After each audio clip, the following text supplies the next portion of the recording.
Interested in being a guest on the Vibe Wichita podcast? Contact me on my Dramedy Drew Facebook page at TL_Andrews on Twitter, TL_Andrews on Snapchat, and Dramedy_Drew on Instagram. That's DRAMODY_DREW.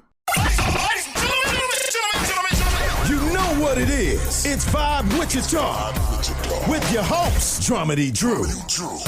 Turn your speakers up. Turn it up. The voice of the dub is about to speak. Listen.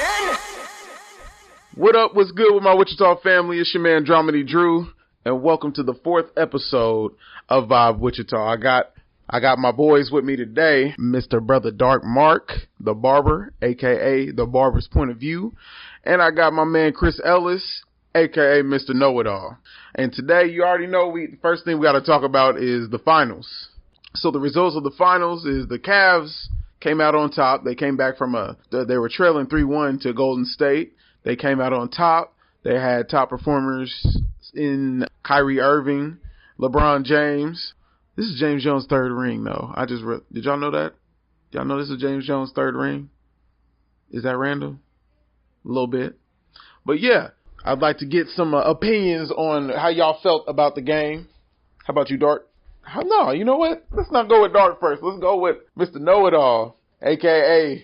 LeBron's homie. How you feel about it, man? That's what you want to call me. But I will say this. Is it fixed? Yes. But am I happy? Yes. Because you know what? It's a lot of Jordan crying faces around here I see. Because he shut all y'all up. Yes. All y'all. One's in the shop. One's out here listening. He shut y'all up. And I'm happy. Matter of fact, I'm ecstatic. Because what can you say about the man? He did what you said he'd never do. You said he'd go back to Cleveland and he would never win a championship. And he wouldn't bring one for his city. But he did. And you know what? It was a drop the mic moment. When he got in there in the parade, and I know, y'all got to find something to hate on him. I had a couple people say something about him cussing in the parade. And so what? We all make mistakes. But you know what? All the salt and all the nasty venom that's been thrown that man's way, I think he deserved to have one of those moments. So you know what? From this day on, matter of fact, I don't ever want to hear anything else about him. Right now, he's second on the all-time greatest list. And I'm done. Second, that was a big stretch. Second on the all-time list? Okay, now we'll get on to that here in a second. Dark Mark, how you feel about that? Yeah, this is Dark Mark, a.k.a. the barber's point of view. Okay. That was a lot there coming from the Mr. Know-It-All, a.k.a. LeBron's homeboy. Let's get right to it. I appreciate what the Cavaliers did. See, I'm a throwback Chicago Bulls fan, back from 85.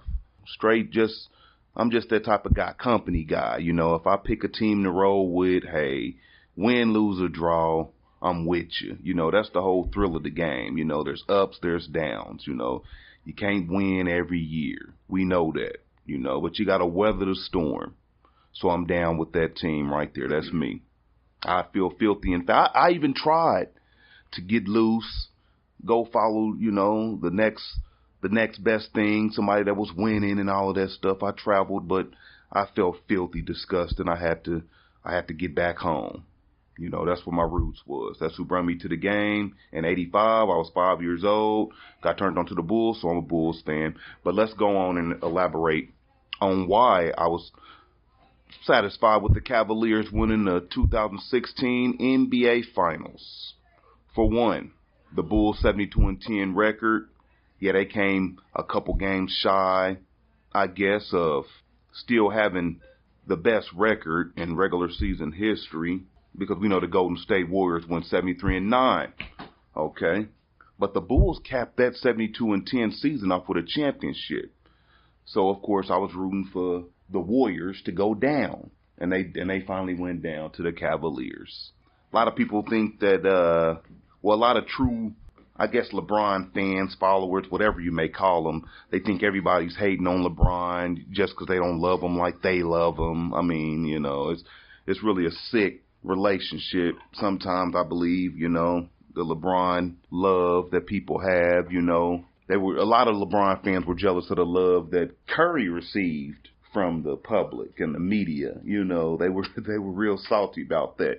I just sat back and watched things. You know what I'm saying? I'm not really a hater of many, but I do appreciate what happened. And I don't think the finals were fixed.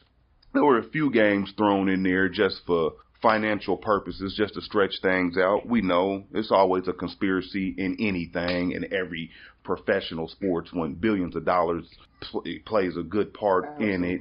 Absolutely. So we know there's a conspiracy in anything. So going forth, Game 7, that was just a real game. The better team won, and I was satisfied. So I'm going to just take it like that. But I appreciate what LeBron did. That was greatness, what he did. He brought a championship back to his hometown, and we're going to stop comparing. And, I hope we do stop comparing and putting them in, 1, 2, 3 and all of that stuff. The band's just great. This is his era. We lived in a Jordan era. We lived in a Kobe era. And we're just living in a LeBron era. We're not going to try to compare any of the three different eras. We can go all into the league was different back then. The league is different now. The European style of ball. We can go into all of that, and that could take 2-3 hours of this cast. But sure, we're going to leave it right there. And that was just what it is. Back to Know It All. I'm going to say this. It would take more than 2 or 3 hours. It would probably take more like 2 to 3 weeks. But just a couple of things that you hit on. First off, I don't think that LeBron fans were jealous of Steph Curry. What it is this. Let's get into the root of this thing. Since you're going to bring it up, let's go all the way. We're not going to give glass half full. What it is Steph Curry's not the first Christian man to play basketball. Steph Curry is not the first man who had a wife and children in the league. We all know this. But what would the media want you to believe? He's the first. Nobody else. All the men that have come through this league from the time that it started, nobody else got the praise for the outside of basketball stuff like he did. But it's been guys who's been doing it longer than him and been doing things just as good, it probably better than him. But he's the first one they want to give all the praise to. He's the first one you want to give the unanimous MVP to. But all the great players that have come in this game and have done more than Curry, but he's the first of all this stuff. Well, why do you think that is? Why do you think they've chosen him to be the poster child of basically like the perfect athlete? I mean, I think it's more than his what he stands for. I mean, obviously he's doing something different in the league. Yeah, we do know he's a Christian, but this man is shooting from like 30 feet out. This man is inspiring an entire city. And now Under Armour, the brand that he signed with, now their sales are up like 1,000%. Okay. So why wouldn't I posterize this child or this man? Now, you said he's inspiring a city. He's been the first one to inspire a city. You don't think LeBron's inspiration to the city was more than his? He's the first one to inspire Golden State or Oakland.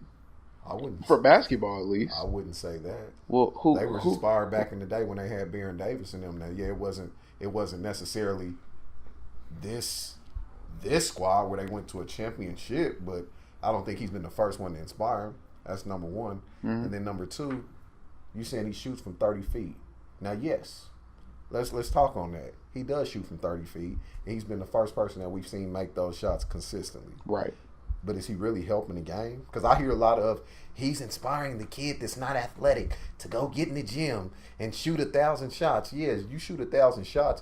But me, am I going to tell my kid, yeah, go shoot 1,000 30-foot jumpers? That's not realistic. So is he really inspiring and helping the game, or is he really messing the game up? Because his game and what he does is not really realistic for anybody else. It's exceptional, though. It's exceptional, the shot making. But what else about his game have we not seen besides that? And once again, what is he really helping the game, or is he messing the game up? Because I get tired of the notion of every kid is going, no, you're not going in the gym shooting 30-foot shots. Right. Because if I'm a coach and you on my team and you get in the game and do that, you're on the bench the rest of the game. Because that's not a good shot for nobody.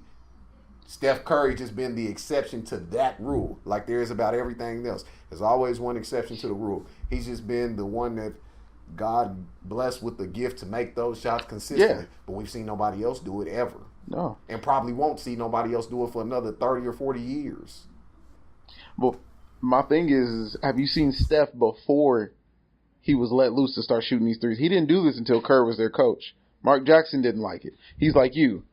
Mark Jackson didn't let Steph shoot all these threes. He was like, look, man, I need you to run these plays. I need you to be a point guard. I need you to lead this team. So go ahead and I need you to run to the basket. I need you to dish the ball. You got a player like Monte Ellis on your team. You know, y'all spread the floor. Y'all two of the fastest guards on the team. Oh, you get tired, I got Jared Jack. He's going to do exactly what you do. Well, Steph has always been able to shoot the ball well. He was shooting well when he played for Davidson. And that got them where they were. You know what I'm saying? But he gets to the league, and, you know, you just got to roll with what you got, you know. But, like you said, he's about the only person who can do it. He's about the only person who can do it and who's ever done it. And I'm not going to take that away from him. I'm not going to tell a kid not to go to the gym and do it, but I'm going to let them know that's not going to help you out as much as you starting from underneath the goal and working your way back. Because I played with a kid like that. He used to just go to the gym and shoot threes. But one of the tallest kids in the league, or in the city. And he had no post game. He couldn't do nothing around the rim. He could rebound, put it up, you know, because he was the tallest. But tallest kid out there want to shoot threes. See, and I'm not saying for a kid not to go to the gym and not practice 3-point shooting, because that's a very strong part of the game. You need that. And the way the game is going now, you need kids need to be able to shoot. Right. But I'm saying, how many people is really going to the gym shooting 30 and 40 footers? That's what I'm saying. It's not the 3-pointer. Right. Because the line is 23 point whatever, 8.5 or 23.5 or 23.8 is the line of the 3-pointer. He's shooting in between 30 and 40 feet. Yes, he's making them consistently, but are you gonna tell your son, if you have a son, to go in the gym and go, man, don't practice shooting close to the line. Go shoot them 30 and 40 footers. That's where it's at. Yeah, but that's not the only thing he can do. He shines at it, but he can drive to the hole. He can dribble. I mean, he's doing what he can do, but I mean, you can't beat him out there, is what I'm saying. So I'm not saying he's great, dude. I can't take that from him. I'm not disagreeing with anything that you were saying, because like I said, he is great in making those shots. But let's be real. Since you said he can't bring anything, me personally, since he can do things well, I'm having my kid watch Kyrie, because Kyrie does things well that's realistic, that's going to help you win. Notice why he outplayed Steph. Because Kyrie, he's the best layup finisher in the league. He can get to the hole and finish at will. Kyrie, mid-range game is superb. Kyrie can hit the three, but Kyrie ain't taking 40-footers.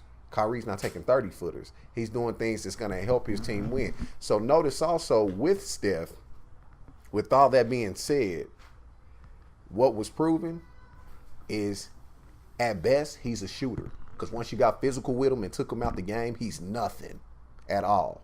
What else did he do to help his team? Nothing. That jump shot wasn't falling, and where was he? Nowhere to be found. So, hey, your game got to be more than a 30-foot jump shot. You got things to work on, is how I see it. This is Dark again. Barber's point of view, yes. Curry, I wouldn't say he was bad for the game. It was just something new, a breath of fresh air.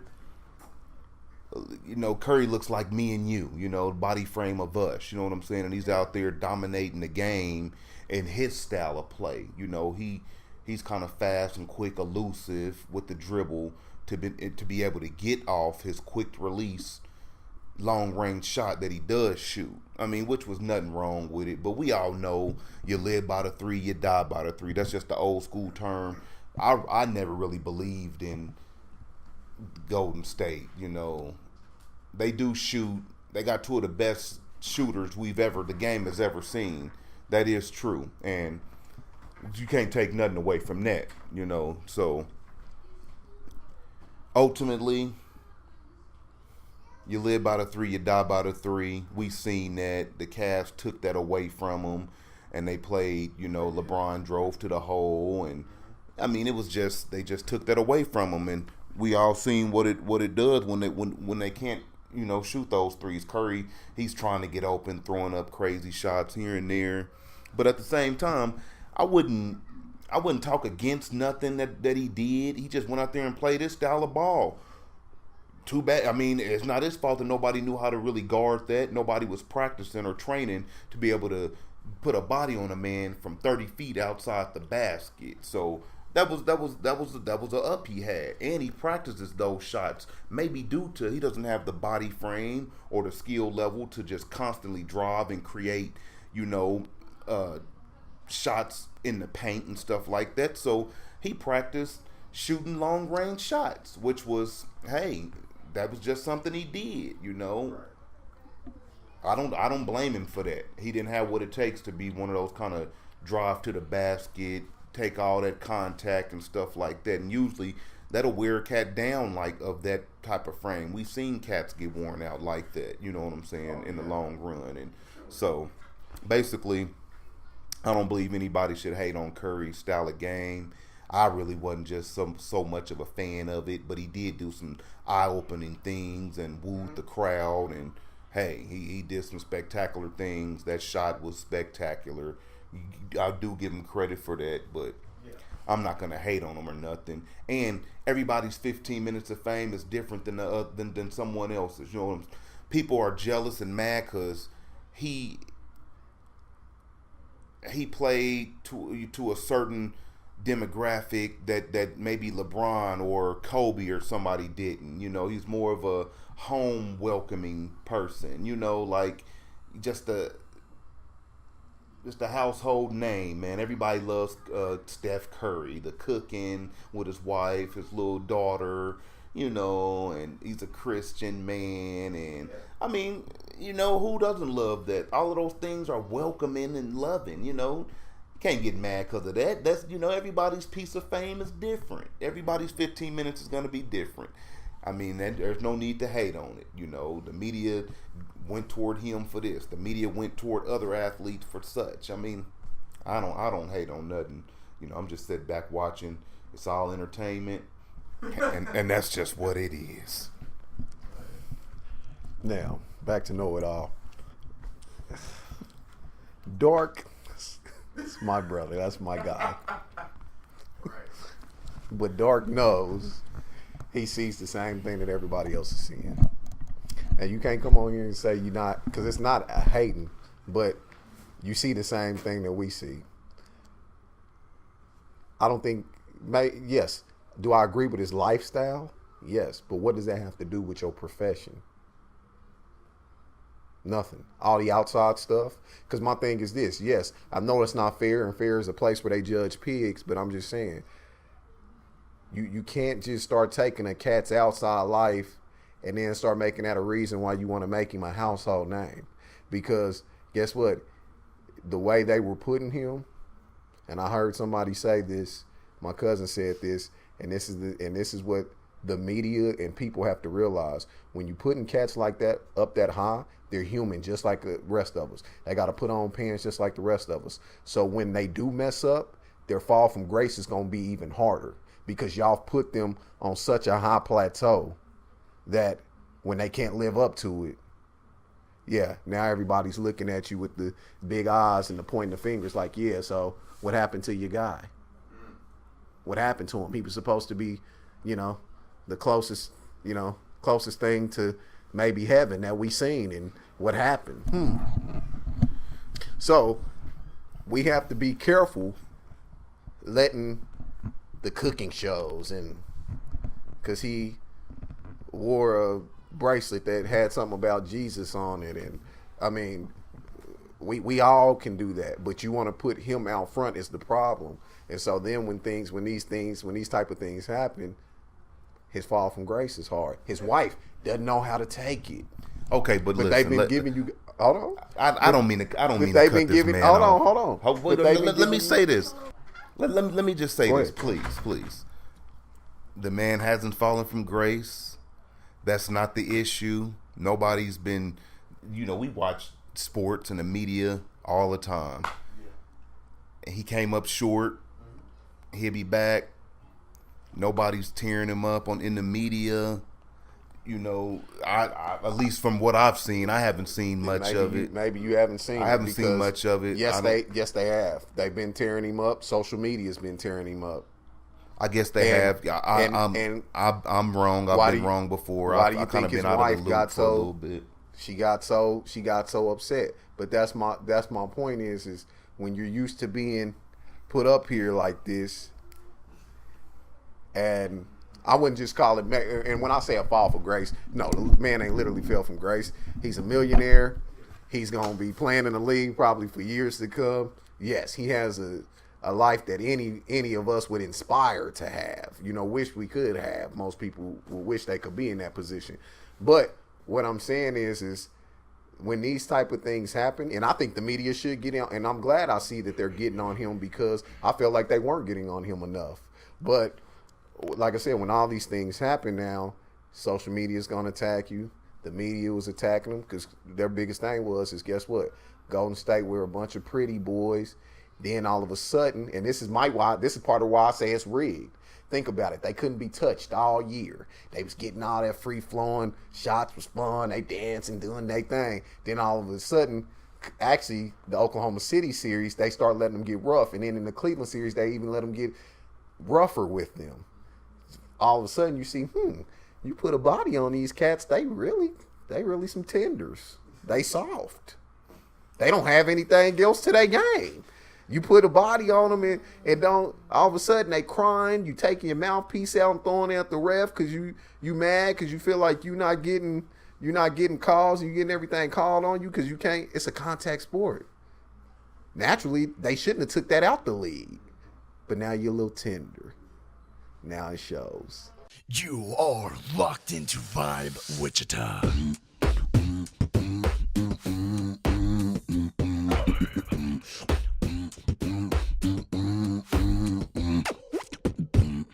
Hey, if you're interested in being a guest on Vibe Wichita, contact me on my Facebook page, Dramedy Drew. That's DRAMODYDREW. Mark Paris The Shop provides quality hairstyles as well as top-notch service and products for each of their clients. These renowned stylists and barbers combine knowledge, expertise, and the power of touch to achieve the desired results. They will go the extra mile to accomplish this mission with passion, expert advice, and the utmost professionalism and courtesy. So come to Mark Paris The Shop, located at 6100 East 21st Street, Suite 210 in Oxford Square, just northwest of 21st and Woodlawn. The voice of the dub. Don't touch the dial. Believe that. With your host, Dramedy Drew. How you doing, Wichita? For those who don't know me, my name is Ian Westnight. I'm a videographer around the area, and I'm just going to be the opposite side of the conversation right now. I see we got a lot of Cleveland fans in the building right now, so I want to bring a little balance to the conversation. And there's a topic I just want to bring up. We're talking about the Curry treatment versus LeBron. It's obvious. We know. LeBron's treated differently than Curry. Curry hasn't been up here as long as LeBron has. But also, Curry hasn't had the same expectations as LeBron. When Curry was coming out of high school, did you know who he was? No, you didn't. LeBron was coming out of high school. Everybody had their jerseys. So that's just one thing I want to interject in the conversation. But the real point I want to make is about the treatment, though, is it's not just about LeBron. It's about the Cavaliers as a whole. We have a lot of LeBron fans out there. Can't say nothing about it. I'm a Kobe fan. But how many true Cavalier fans do you have out there? Not a lot. And I can't hate about it. And we can't hate about it because we're from Wichita. Yeah. All right? We don't have a home team to root for like they do. But I'm going to let you know right now, a lot of these Cavalier fans that I'm looking at, a lot of these same guys I saw walking around Miami Heat jerseys 3 years ago. So, when you have these same guys talking about Golden State and how everyone loves them so much, you got to remember, a lot of these cats, they were just down south on the map 2 years ago, 3 years ago. So it's hard to really back up that argument when you're following one man. Now, when you talk about Golden State and the city of Oakland, coming from someone who's personally been in Oakland, they got love for their team. And a lot of the same cats I see rooting for Oakland, they're not really rooting for Oakland either. They're really just rooting against LeBron. They're not rooting against the Cavaliers. They're rooting against LeBron. And I can understand why. Because everyone gives LeBron so much credit like he did it on his own. And one thing I'm going to make clear, I understand LeBron is a great player. He is a great player. But where's Kyrie shine at? Ain't nobody talking about Kyrie. Where's Tristan Thompson at? Ain't nobody talking about Tristan. So you're telling me LeBron did it all by himself, and I know you're going to back my man up right now, so we're going to take it back to Mr. Know-It-All. Mr. Ian, you made some very valid points. Let me ask you a question. I heard you say you're a Kobe fan, so are you a Kobe fan or a Laker fan? I am a Laker fan. You're a Laker fan. Die hard been since I was born, and I was born in the 90s, back when Jordan was still killing it. Okay. Still rooting for the Lakers. Okay. Much respect to that. Now, I will say this. Only one team I root for is the Dallas Cowboys because I was born into it, had no choice. But I see football and I see basketball differently. This is why.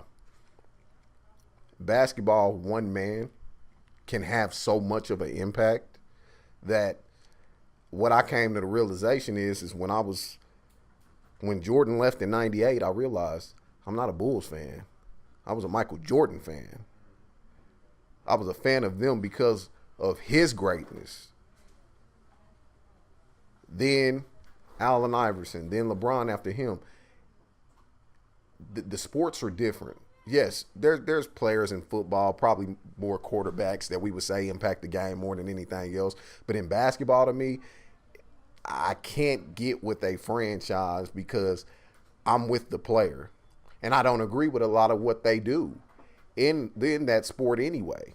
Because being able to we want to talk about loyalties and all this. I'm not loyal to none of them for what? I don't know that franchise. I don't know none of them. I don't know LeBron and them. But hey, like you said, that's entertainment. That's what I like to be entertained by. That don't mean I gotta stick with one franchise because guess what? That franchise could care less about me and I care less about them. Same thing kind of with this, the same thing with LeBron and them. Yes, I like to root for them, but am I going to get that emotionally involved where we finna just, no, it's not that serious. But yes, that's who I like to be entertained by. And I like debating and I like having fun and going back and forth with people. So that's what I'm going to do about that.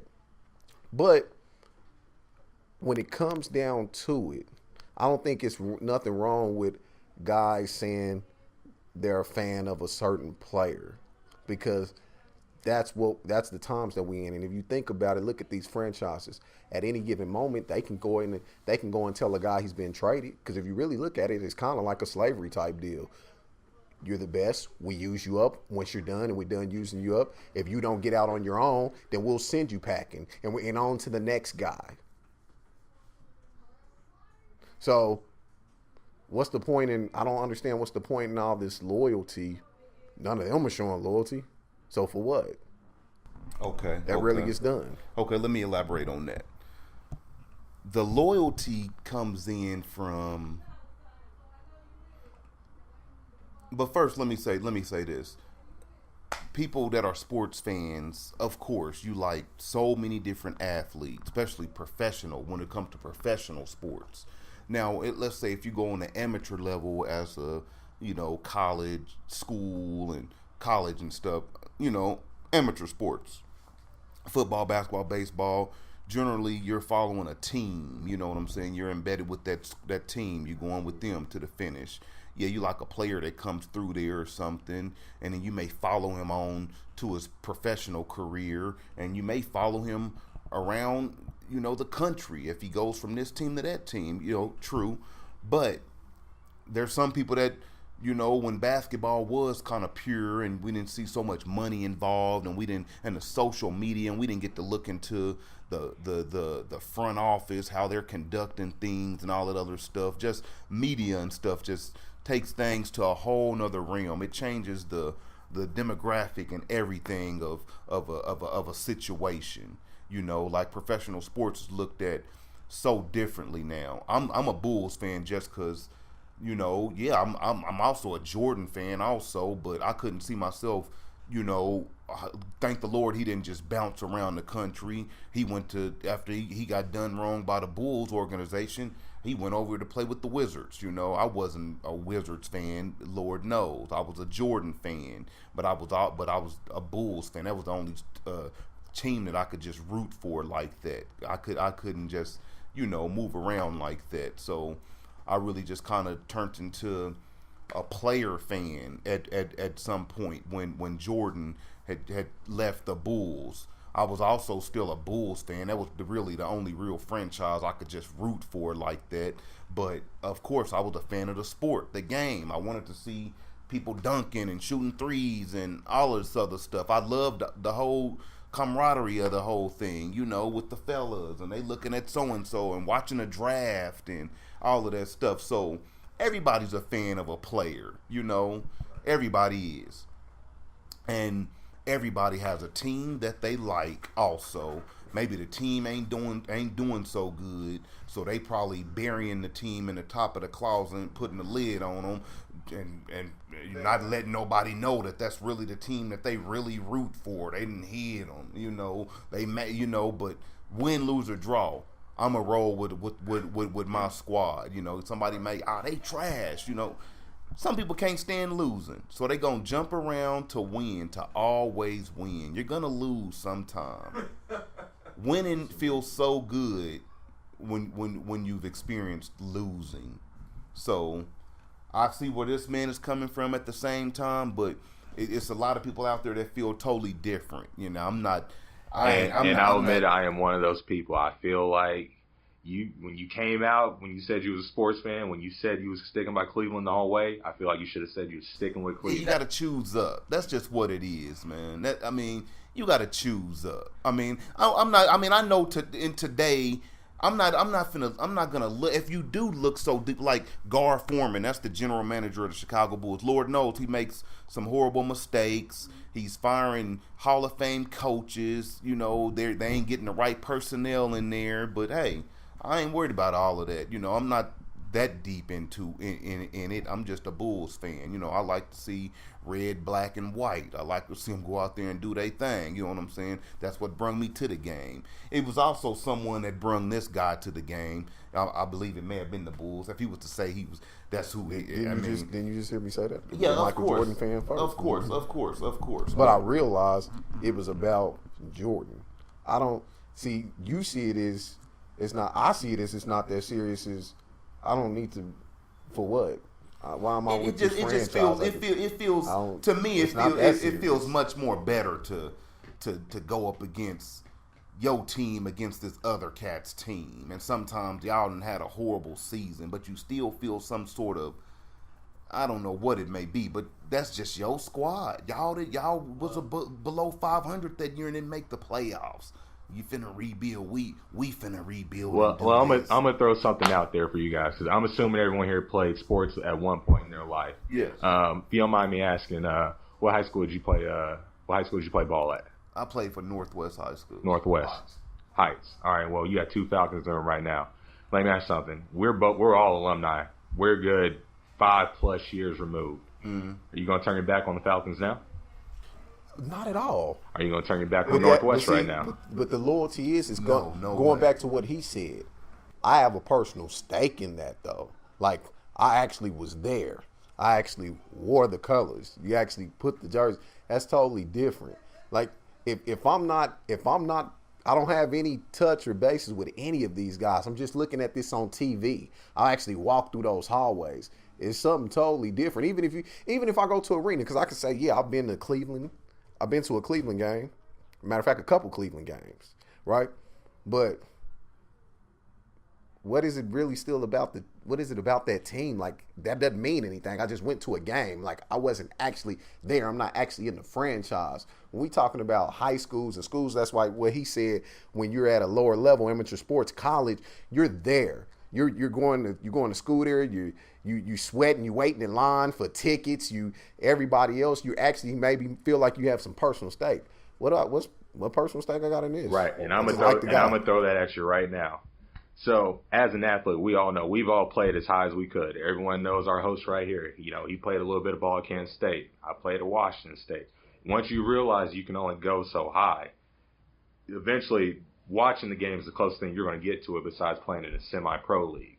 So it's something about being a true athlete where you sort of imprint on your team. And I don't know if you guys know what imprinting is, but it's almost as if when that team loses, you have the same feeling because you've been through it on a different level. Now, I understand what you're saying. You're saying right now it was never that serious to you. But to a lot of sports fans out there, it is that serious. I agree with you. It is that serious. And to me, me and you, Dark, have had this conversation. I get it, but do I think it's still weird? Yes. Because this is why. And this is going to a whole nother conversation. I ain't trying to open up. I ain't even trying to open up. Well, let me say this before you open that up. Can I say this before you go there? I kind of see it as you're going to have to lose sometimes. If you detach yourself from the team and just follow this one star, you're basically... That's not true because the star loses trying to throw away the I mean, that's not true. It's kind of a safety net. Even if you follow in a star, Jordan didn't win every year. LeBron don't win every year. Kobe didn't win every year. So you're still losing, and you can't say LeBron's winning. No, every he's single not. year. You're not he's winning. Above 500 every single. If you're not winning the championship at the end of the day, are you winning? LeBron's winning. Well, only I can say truly right now is let's make that clear. He's winning every single year. Winning if you're on Team LeBron, you're winning. That's just all we're going to go. If you're going to go big picture, any cat in the NBA is winning. But every franchise is winning. If you want to go big picture, we're not because talking about guess big what? Picture. We're talking about what you just did was a big picture perspective, though. The best athlete on the face of the earth. LeBron so why would James. you consider him? Why would you consider him winning though? Why would you consider him winning and nobody else winning? We're not saying nobody else is winning. You just said he's winning, so my point is everybody's winning then, because that was a big picture perspective. If you look at it like this, teams are winning. Teams are winning, and LeBron is winning. It's different teams that go and win it, but LeBron is still a big. I can see where we're going in this direction. Let me ask you both right now. I want you to define winning right now in your own words. Mr. Dark, we'll start by you. When you're saying every team is winning right now, what do you mean? I'm not saying every team is winning. There is a team that wins, and there is a player that's been winning, which is LeBron James in the NBA. But he's always above 500. He's almost never really just the total blame. It's either he didn't have enough help, he can't do it by himself. It's just to be a fan and chase a player around, to me is such a kind of somewhat of a safety net of not feeling the pain of your team losing. That's basically just what it is. And then and this is my guy right here, love him to death. Mr. Know-It-All, Chris Ellis. He's always kind of been somewhere down the line. He felt the pain. He didn't want to feel it no more. He jumped out of that.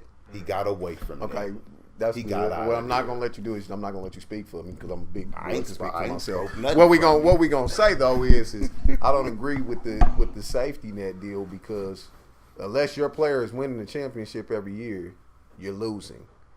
You said this man is winning, but he's the most scrutinized sports athlete that we've ever seen in history. So how is he winning if people got nothing but bad things to say about this man in his mouth? Dark. But that's the point.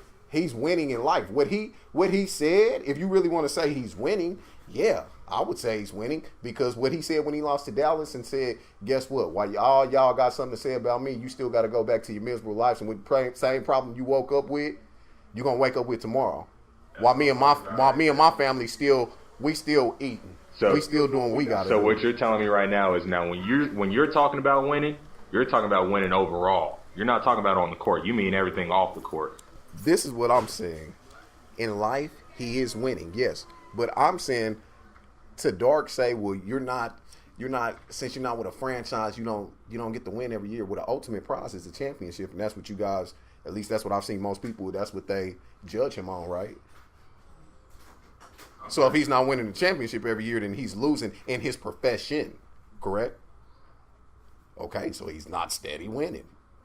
Who is? That's my point, though. Who is? Unless you play, if I play 18 years, and if I win 18 championships, then I'm a winner. But if I play 18 years and only win 7 of them, guess what? I lost 11 of them years, right? So how am I always winning? All right. Well, the one thing I'm going to leave off here, I remember earlier you said to you it's not that important. If you don't mind my host asking, how long have we been talking about this subject? Talking about it for 42 minutes. And we've been going back and forth. Good dialogue. Yeah. Good debate. Absolutely. Good debate. So you also notice I said I like the debate. 42 minutes, but it's not that important. Rest my case. I appreciate most talking. I appreciate that segue on that. I appreciate that segue. And that's what it is. And that's what it is. All right, well, we're going to wrap up this segment right here. Y'all stay locked in. It's Vibe Wichita. Check it.